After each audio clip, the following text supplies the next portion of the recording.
Hello everyone. आज हम पढ़ेंगे एक नया पौधा जो कि हमें टिम्बर प्रदान करता है और उसको बोलते हैं टेक्टोना ग्रैंडिस। टेक्टोना ग्रैंडिस सागवान हिंदी में या इंग्लिश में टीक बोलते हैं, उसका बॉटनिकल नेम है और ये बिलोंग करता है फैमिली वर्बिनेसी। जब मैं फैमिली बताती हूँ आपको और आपको अगर और क्यूरियोसिटी होती है जानने की, तो आप टेक्सोनॉमी की बुक में जाकर फैमिली वर्बिनेसी को तलाश करो और उसमें कौन कौन से ऐसे कैरेक्टर्स हैं जो उसके आइडेंटिफाइंग कैरेक्टर हैं, फैमिली कुल के विशेष लक्षण हैं, ये आपको कोशिश करना चाहिए ढूंढने की और जानने की। तो फैमिली कुल है यहाँ पर वर्बिनेसी। और ये जो प्लांट है टेक्टोना, ये बहुत हाईली प्राइज्ड वुड है कंस्ट्रक्शन के लिए, मतलब इसकी लकड़ी को इमारती लकड़ी बोलते हैं और ये सबसे महंगी होती है। और इसका अगर डिस्ट्रीब्यूशन की बात करें तो इसका डिस्ट्रीब्यूशन देखा गया है वर्ल्ड में इंडिया, जावा, सुमात्रा, इंडोनेशिया, श्रीलंका। हम भारत की बात करें अगर, तो भारत में सेंट्रल इंडिया इसको वहाँ पर उगते हुए देखा जा सकता है। झांसी डिस्ट्रिक्ट से लेकर साउथ ईस्ट डायरेक्शन में जाएं तो महानदी रिवर उड़ीसा तक, और आसाम में ये वाइल्ड प्लांट की तरह उगता रहता है। और क्योंकि इसको नम और उष्ण जलवायु चाहिए तो इसको बंगाल में इसका कल्टीवेशन किया जाता है, बंगाल में, सिक्किम में, और नॉर्थ वेस्ट इंडिया में आपने एक नाम सुना होगा सहारनपुर, वहाँ पर इसका कल्टीवेशन किया जाता है। और वहाँ सहारनपुर की लकड़ी के फर्नीचर, जब ये सर्दियों में मेला लगता है तो एक स्टॉल लगती है सहारनपुर की, वहाँ से फिर जो फर्नीचर आता है वो सागवान का फर्नीचर होता है और बहुत कॉस्टली होता है। फिर पेनिनसुला में सेंटर में गोदावरी फॉरेस्ट हैं रिवर के दोनों तरफ, और ये बहुत कॉम्पैक्ट और वैल्यूएबल है, मतलब यहाँ पर सागवान के बहुत सारे प्लांट्स लगे हुए हैं। इसके अलावा भारत में बात कर रहे हैं हम, साउथ वेस्ट कर्नाटका और नॉर्थ कर्नाटक के जो जंगल हैं वहाँ पर भी ये भली भांति उगता है, मतलब इसको वहाँ पर उगना पसंद है। तो नम और उष्ण क्लाइमेट चाहिए इसको, मॉइस्ट एंड क्या बोलते हैं, उष्ण मतलब गर्म, है ना, हॉट, तो ऐसे उसमें ये उगता है। पौधा जो है उसकी हाइट होती है करीब 30 मीटर, तो 30 मीटर लंबा होता है। और अन्य और कैरेक्टर्स की बात करें अगर, तो लार्ज डेसिडुअस ट्री है। डेसिडुअस का मतलब पर्णपाती, जिसके पत्ते एक समय में पूरे एक साथ गिर जाते हैं उसको पर्णपाती बोलते हैं। और एक होता है एवरग्रीन, जिसके पत्ते गिरते तो हैं लेकिन एक साथ खाली नहीं होता है प्लांट। तो ये है डेसिडुअस लार्ज ट्री, 30 मीटर ऊंचा जाता है। फास्ट ग्रोइंग है, ये तेजी से बड़ा होता है। स्लो ग्रोइंग होते हैं ना कुछ पौधे, तब उनके साथ ऐसा जोड़ दिया गया हमारे पूर्वजों ने कि इन पे भूत रहता है। भूत वूत नहीं रहता है किसी प्लांट पर, वो काटे नहीं, क्योंकि वो स्लो ग्रोइंग है, वो मुश्किल से बड़ा हो रहा है, इसलिए ऐसा अफवाह फैलाई जाती है गाँव में। जैसे इमली हुआ, बरगद हुआ, पीपल हुआ, ये स्लो ग्रोइंग है, लेकिन हमारा ये सागवान जो है वो फास्ट ग्रोइंग है। इसकी एज होती है 200 साल, 200 साल तक ये रह सकता है अगर इसको ना काटा जाए तो। अब अन्य कैरेक्टर में देखें, इसकी पत्तियां होती हैं बड़ी बड़ी, सिंपल और अपोजिट डेक्यूसेट, है ना, ऐसे लगी होती हैं, उसका अरेंजमेंट है ये। तो ये थोड़ा सा पहचान का लक्षण है। इन्फ्लोरेसेंस या पुष्पक्रम की बात करें तो टर्मिनल पेनिकल। अब आप सोच रहे होंगे टर्मिनल पेनिकल क्या होता है, तो आपको होमवर्क दे रही हूँ कि आपके प्रैक्टिकल बुक में शुरू में पुष्पक्रम दिए हुए हैं, पूरे फैमिली का डिस्क्रिप्शन शुरू होने से पहले, क्योंकि ये पेपर कोई टीचर नहीं है तो नहीं पढ़ा पा रहे हैं, लेकिन मैं प्रैक्टिकल से रिलेटेड आपको सारा कोशिश करूँगी समझाने की। तो अभी आप टर्मिनल पेनिकल को अंडरलाइन करेंगे और इसको समझने की कोशिश करेंगे कि पुष्पक्रम किस प्रकार का होता है। उसी प्रकार से फ्रूट की बात करें तो वो होता है ड्रूप। तो ये आपका होमवर्क समझ लो कि फैमिली वर्बिनेसी के अन्य सदस्य कौन कौन से हैं। आपने लेंटाना सुना होगा जो वीड होता है, उसके अलावा क्लीरोडेंड्रॉन है, उसके अलावा क्या बोलते हैं ये निर्गुंडी जिसको बोलते हैं, औषधीय पौधा होता है मेडिसिनल, जो दर्द में उसकी पत्तियों को उबाल कर पिया जाता है। तो कहने का मतलब है कि वर्बिनेसी कुल याद करके उसके 4-5 मेंबर्स भी अगर आपको ध्यान में रहें तो आपके लिए अच्छा रहेगा वाइवा पॉइंट ऑफ व्यू से। और फ्रूट जो है ड्रूप क्या है ना, तो ड्रूप किस प्रकार का फल है तो ये आप तलाश करो। उसके बाद हम आते हैं वुड की प्रॉपर्टीज़ पर। जो लकड़ी है, जो कास्ट है, कास्ट यील्डिंग प्लांट है ना, ये हमें वुड देता है। तो इसकी जो तने को अगर अपन काट कर देखें तो अंदर क्लियर अंतर दिखाई देता है सैपवुड और हार्टवुड में, है ना। सैपवुड जो होती है वो लाइट कलर की होती है और बाहर का एरिया होता है सफ़ेद पीली या हल्का भूरा रंग, सागवान के केस में सैपवुड। और दीमक और फंजाई के प्रति ये सैपवुड सेंसिटिव होती है, संवेदनशील होती है, मतलब इस पर असर होता है, फंजाई भी लग जाती है, दीमक भी लग जाती है। तो सैपवुड जो है वो हमारे काम का ज़्यादा नहीं है। हमारे काम की होती है हार्टवुड, जिस अंदर का भाग होता है। हार्टवुड का कलर होता है सुनहरा ब्राउन, गोल्डन ब्राउन कलर होता है। और ये जो है ये दीमक के प्रति इम्यून है, मतलब इसको दीमक प्रभावित नहीं कर पाती है। छूने में ये लकड़ी चिकनी होती है और इसमें विशिष्ट एरोमेटिक फ्रेग्रेंस, खुशबू पाई जाती है। तो सागवान को लोग पहचान जाते हैं उसकी खुशबू से, उसके टच से। और दीमक नहीं लगती है, तो हम तो चाहेंगे कि कोई लकड़ी का सामान बना है तो फिर दीमक ना लगे। तो पूरे विश्व में ये फेमस है, इसको बोलते हैं हाई क्वालिटी वुड। और जब सीजनिंग हो जाती है तो सीजनड वुड जो है उसका तो कुछ नहीं बिगड़ता है। तो आफ्टर सीजनिंग जिसको किया जाता है एयर के द्वारा, इसको तने को काट कर हवा में छोड़ देते हैं और धीरे धीरे वो उसमें से नमी जो है वो उड़ जाती है। और इस लकड़ी की विशेषता ये है कि ये बहुत ड्यूरेबल होती है और लस्ट्रस मतलब चमकीलापन होता है इस लकड़ी में।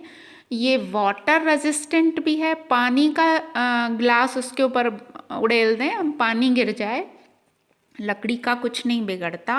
उसके बाद टर्माइट रेजिस्टेंट, दीमक का कोई असर इस पर नहीं होता है। तो ये बहुत काम की लकड़ी है।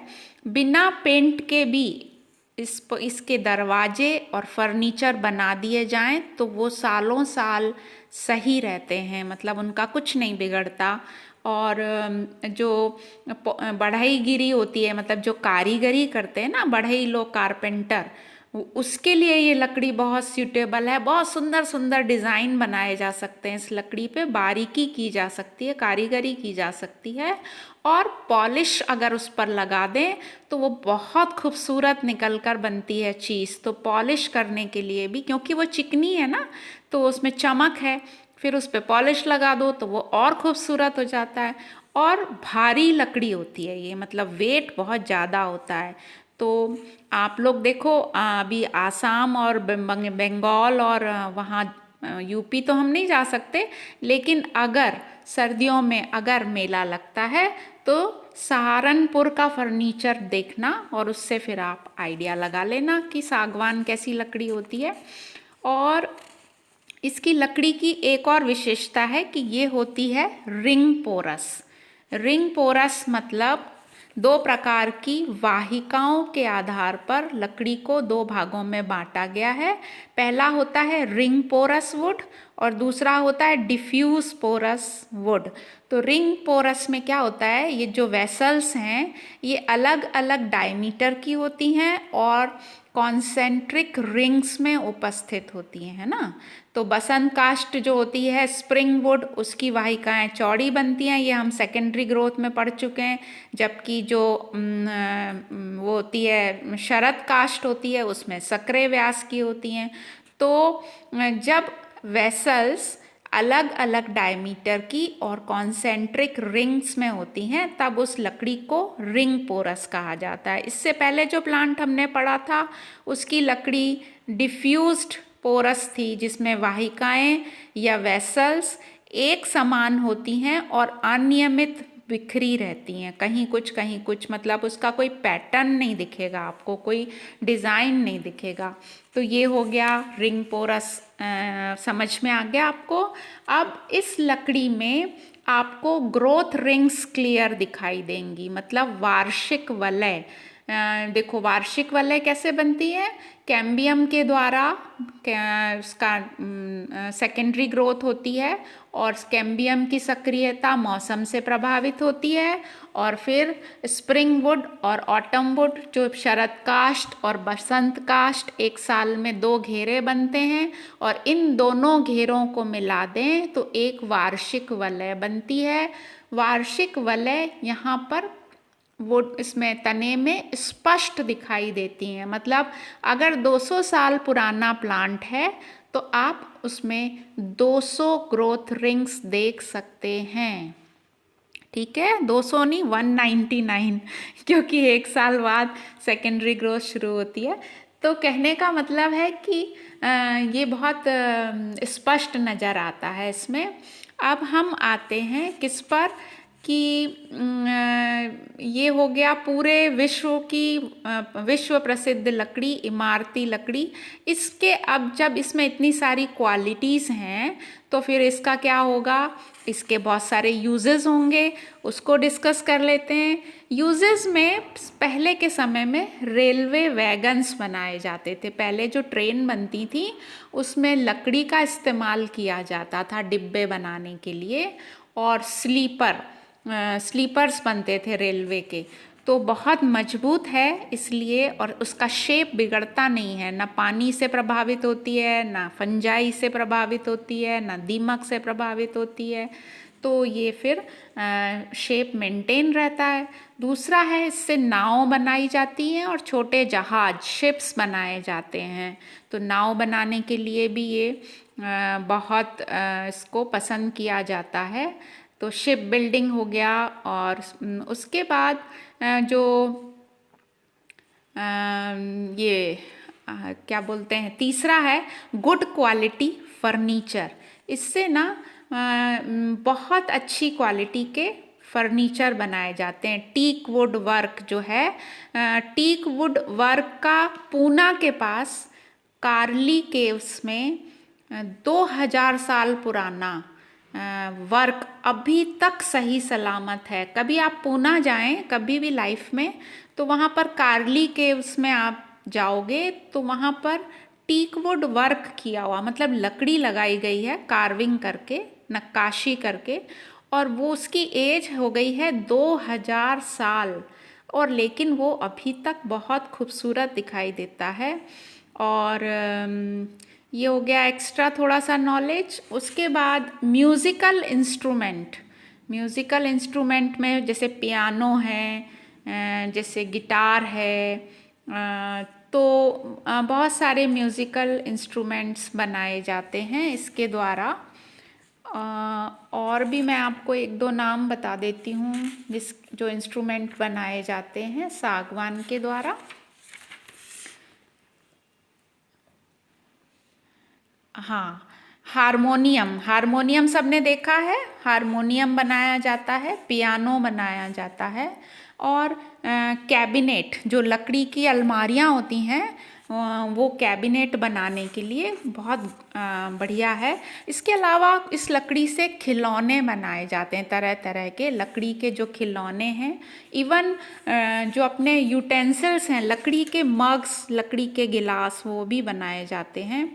उसके अलावा ये जो मैंने अभी आपको बताया ना, पूना के पास केव में टीक वुड वर्क है, तो इसी तरह से साउथ में चले जाओ तो साउथ के जो चर्च हैं जो पुराने बने हुए हैं, उसका छत और फ्लोर, रूफ और फ्लोर दोनों जो हैं बिल्डिंग्स, तरह तरह के जो म्यूज़ियम्स होते हैं, वहाँ पर ये लकड़ी लगी है और सालों से लगी है, कुछ नहीं बिगड़ता है उसका। तो ये देख सकते हैं आप साउथ घूमने जाएं। उसके बाद इससे प्लाईवुड बना दी जाती है, तो प्लाईवुड के बहुत सारे यूजेस हैं। उसके बाद जो सैपवुड है, सैपवुड से या वेस्ट वुड जो होता है, मतलब जो काम नहीं आ रही है, जो थोड़ा सा क्वालिटी में थोड़ी पीछे है, उस वुड से पेपर बना दिया जाता है। और जो पत्तियां हैं उससे रेड कलर की डाई प्राप्त होती है। और बीजों से फैटी ऑयल मिलता है, तो फलों में औषधीय गुण भी हैं, ऑयल प्राप्त हो रहा है। तो ये पूरा प्लांट जो है वो हमारे काम का है। और क्वेश्चन जो आता है वो यही आता है कि सागवान या टीक पर शॉर्ट नोट लिखें, या टिम्बर यील्डिंग प्लांट्स पर कि इकोनॉमिक बॉटनी पर एक लेख लिखें। तो फिर आपको ये जो लकड़ी है ये नंबर 1 है, इसको तो आपको मिस करना ही नहीं है। और इसकी जो पत्तियां होती हैं उससे गांव के जो लोग होते हैं वो अपने घर की छत भी बनाते हैं। तो इस प्रकार से कंप्लीट हो गया ये, और आप इसको अच्छे से तैयार करें। Okay, thank you.